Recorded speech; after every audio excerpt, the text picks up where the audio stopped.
سيدنا حبيبنا مولانا محمد وعلى آل سيدنا وحبيبنا ومولانا محمد وبارك وسلم بعدد كل ذرة 100,000 ألف مرة.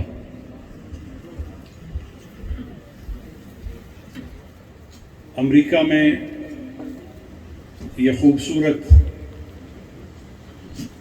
شکاگو کے اندر سیدنا غوث اعظم اور آپ کے جد کریم سیدنا علی المرتضیٰ اور اہل بیت اطہار حضرات خلفائے راشدین اور سلسلہ مہدیین کا یہ نورانی تذکار، جس کے نورانی مجموعے کو جناب سید عبد القادر پاشا قادری گیلانی ادام اللہ عزہ و شرفہ نے قائم کرنے کا سہرا پایا ہے. بہت خوبصورت انداز میں سید فصیح الدین سہروردی صاحب نے منظوم، وہ ساز، وہ ترانہ، وہ عشق کی بولی من کی دنیا میں چھیڑی، جس نے طوفان ادب کا تہیہ کر کے ہمیں سوئے مصطفیٰ متوجہ کرنے کو سامان مہیا کیا ہے. ابھی وہ سامان ابھی رحیل کے لیے مراکب پر ابھی رکھا ہی چاہتا تھا کہ صابر صاحب نے صبر کے تنابوں کو جس طریقے سے تشکیل دینے میں آوازہ عشق حسین شامل کیا، اس نے اسے دو آتشہ کر دیا اور سائل کو بروئے مصطفیٰ پیش کرنے میں مدد دی. تو یہ کہنے کی صورت بنی کہ جو اللہ کے ولیوں کے روبرو آ جائے، ان کی مجلس نور میں حاضر ہو جائے، پھر وہ اپنے خاکی ہونے کو نہ دیکھے، وہ لطف نور سے اپنا نوری ہونا دیکھے کہ کس طرح اس کی قسمت بدلتی ہے، حال بدلتا ہے، دل بدلتا ہے، نظر بدلتی ہے اور انجام بدلتا ہے. یہ وہ مجالس ہیں جن مجالس میں آنے والوں کو جہاں بلندی بخت نصیب ہوتا ہے، جہاں طہارت نظر نصیب ہوتی ہے، وہاں ان کو تقویم نسبت کی وہ صورت حاصل ہوتی ہے کہ جس کے بعد وہ کسی کے بے ادب نہیں رہتے. اگر آپ متوجہ ہوں گے تو مجھے بات کرنے میں آسانی ہوگی، کیونکہ میں پیشہ ور کوئی خطیب نہیں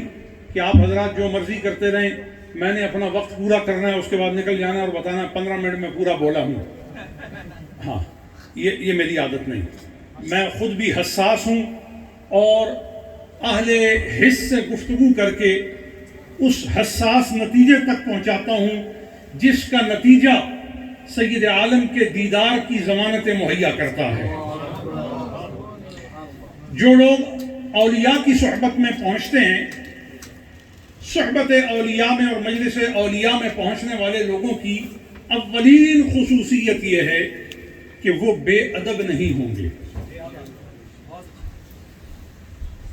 اگر میری بات سے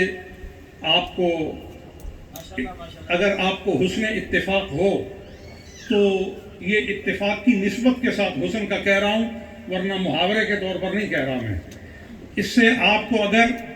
حسن مظاہرہ اتفاق ہو تو ضرور اپنی موافقت کی دلالت کو قائم کیجئے گا کہ اولیاء کی مجلس سے جس کو بھی نسبت صادقہ ہوتی ہے وہ بے ادب نہیں ہوتا. وہ بے ادب کسی کا بے ادب نہیں ہوگا، نہ اللہ کا بے ادب ہوگا. اللہ کا بے ادب کیوں کہ خود قرآن کریم میں اللہ جل جلالہ عما نوالہ نے ارشاد فرمایا وَقُومُوا لِلَّهِ قَانِتِينَ، اللہ کے حضور جب کھڑے ہو تو ادب کے ساتھ. نبی کریم صلی اللہ علیہ وآلہ وصحبہ وسلم کے لیے فرمایا لا ترفعوا اصواتکم فوق صوت النبی، حضور کی بارگاہ میں جب حاضری ہو تو اپنی آوازوں کو بلند نہ کرو. اور اہل بیت مصطفیٰ کے لیے فرمایا یا نساء النبی لستن کاحد من النساء، نبی کے گھر والوں اب اس اضافت اور نسبت کی وجہ سے جب تمہیں تعلق اور واسطہ اور تمہیں ایک الصاق اور اتحاد حضور کے گھرانے سے ہے، اس گھرانے میں آنے کے بعد اپنے آپ کو طالب بشریت میں دیکھنے کی بجائے، اپنے آپ کو آپ پہلو آدمیت میں دیکھنے کی بجائے، اپنے آپ کو معنی و مفہوم انسانیت میں دیکھنے کی بجائے، آپ اپنے آپ کو معیت حسن محمدی میں دیکھو، معیت پیغام ربانی کے جلو میں دیکھو، اپنے آپ کو مصطفیٰ کے کمالات کا مورد بنتا ہوا دیکھو، اور دیکھو کہ انسانوں میں تم بھی انسان ہو، مگر تم ایسے انسان ہو کہ اغنیاء پر بھی ایک حالت ایسی ہے کہ وہ صدقہ کھا سکتے ہیں، مگر اے گھرانے مصطفیٰ تم پر صدقہ حرام ہے، اور اگر تمہارے گھرانے کا حسن ایک کھجور بھی کھا لے تو مصطفیٰ کفارہ دے کر اس کا بدل کر سکتے تھے، لیکن فرمایا نہیں، اس سے ایسی نسل پیدا ہونی ہے جو لوگوں کے اوساخ سے پاک ہوگی، مال بھی وسخ سے پاک ہوگا، جسم بھی وسخ سے پاک ہوگا، نسب بھی وسخ سے پاک ہوگا، انجام بھی وسخ سے پاک ہوگا۔ حضور نے انگشت نور ان کے دہنے ادھر میں ڈال کر کے طے کروا دی۔ پتہ یہ چلا جو ایک کھجور کا ثقل گوارا نہیں کرتے وہ خطا کو کب آنے دیتے ہیں۔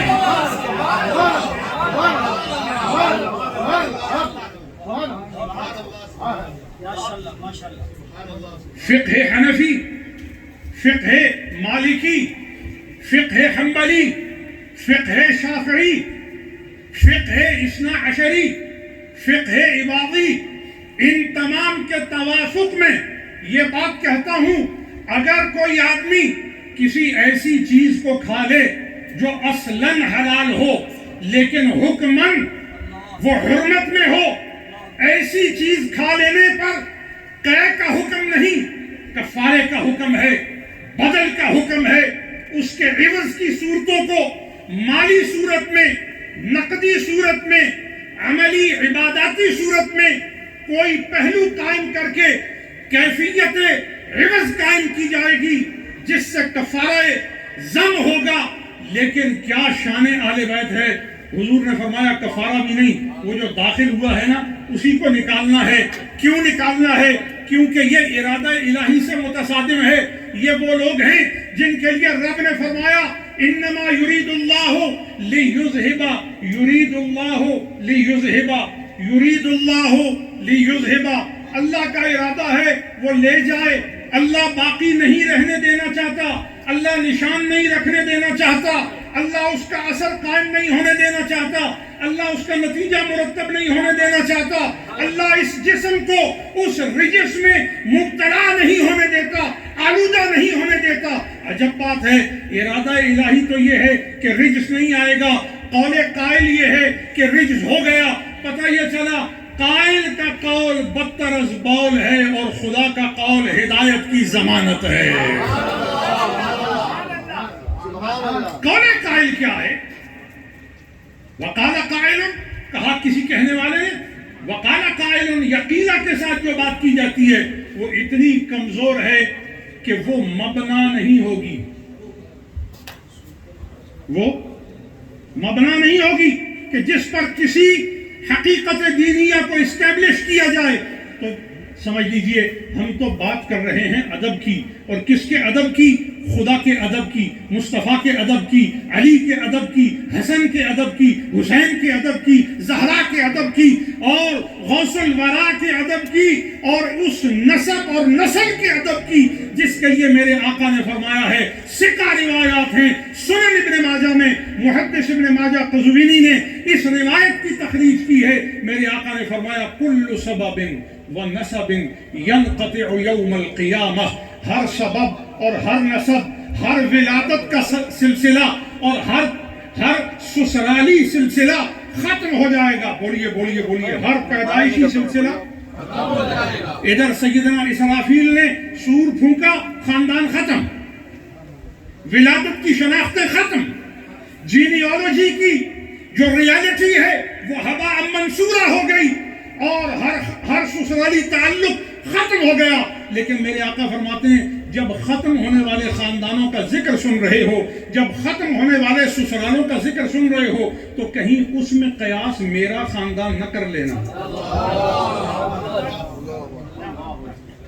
کہیں اس میں سسرال میرا نہ دیکھ لینا۔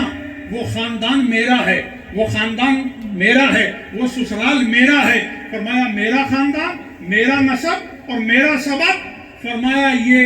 سور پھونکنے سے بھی، سور پھونکنے سے بھی۔ آپ کو کیا پریشانی ہے جواب دینے میں؟ سواد کے ساتھ سور کہہ رہا ہوں میں، سور پھونکنے سے بھی۔ بھئی اگر کوئی سین کے ساتھ پھونک رہا ہو تو مجھے اس کی خبر نہیں، میں تو سواد والے سور کی بات کر رہا ہوں میں۔ تو سواد کے ساتھ اگر سور پھونکا جائے تو پھر بھی مصطفیٰ کا نسب اور مصطفیٰ کی نسبت ختم نہیں ہوتی۔ تو آج ہم اس محفل میں آئے ہیں جہاں مصطفیٰ کی حسنی نسبت بھی ہے اور حسینی نسبت بھی ہے۔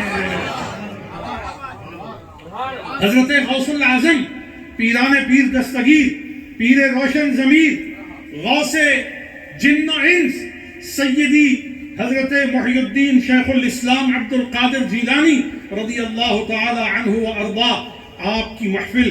آپ کی مجلس، آپ کی نسبت، اس کے لیے دو تین باتیں کہتا ہوں۔ مجھے بڑی شدت سے احساس ہے کہ میں بہت آخر میں آپ احباب کو مخاطب کر رہا ہوں، لیکن دو تین باتیں میری توجہ سے سنیے گا، اور میں امید کرتا ہوں کہ زندگی بھر میری یہ باتیں آپ کی محبت کے پہلوؤں کا پیچھا نہیں چھوڑیں گی۔ حضرت سیدنا غوث اعظم نے جب مقام محبوبیت آپ کو وضعیت فرمایا گیا، آپ نے اپنے رب سے 70 وعدے لیے۔ ان 70 وعدوں میں ایک وعدہ یہ تھا کہ مجلس غوثیہ میں کوئی جہنمی نہ آئے۔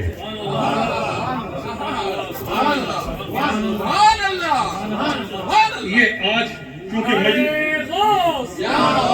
کیونکہ آج مجلس غوثیہ یہاں شکاگو میں، ایلینوائے امریکہ میں بپا ہے، تو اس مجلس میں آنے والوں کو یہ بشارت ہے کہ میرے غوث نے اپنے رب سے وعدہ لیا ہے کہ مجلس غوثیہ میں کوئی جہنمی، اور اگر کہیں کسی طرف سے کسی ایمان کے ساتھ آ جائے تو جانے سے پہلے جنتی بنا دیا جائے۔ پھر آپ نے اپنے رب سے یہ بھی وعدہ لیا، آپ نے اپنے رب سے یہ بھی وعدہ لیا کہ جو میرے حلقہ قادری میں داخل ہو جائے اور قادری ہو جائے، اس کا جب دم آخر، دم واپسی ہو، تو اس وقت تک ملک الموت اس کی روح کو قبض نہ کرے جب تک عبد القادر اس کے سرانے پہنچ کر اسے کلمہ نہ پڑھا دے۔ من نیس جیدم اما بدست جیدم، من نیس جیدم اما بدست جیدم،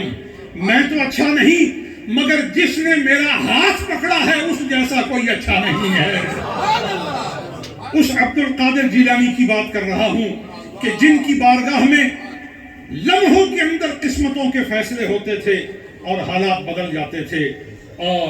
میرے بہت ہی محترم مکرم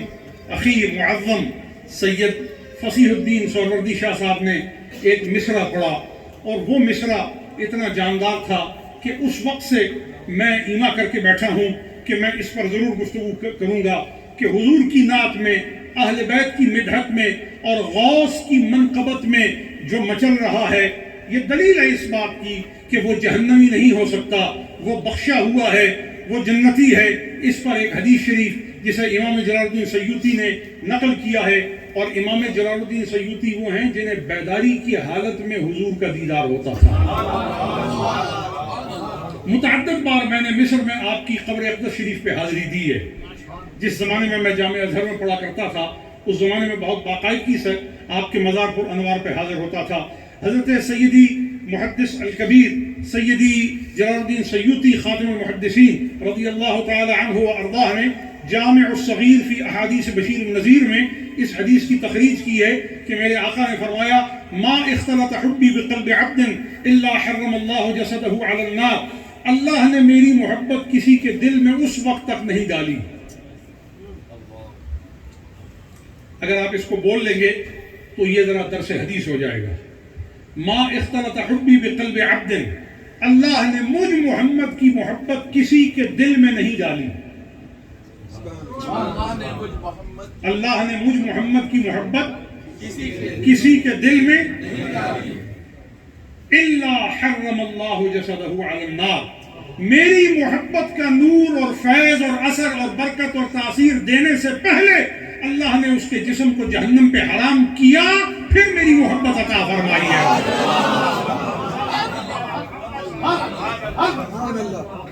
اب وقت کے دامن میں اتنی گنجائش نہیں کہ میں مزید گفتگو کروں، وما توفیقی الا باللہ علیہ توکلت و الیہ۔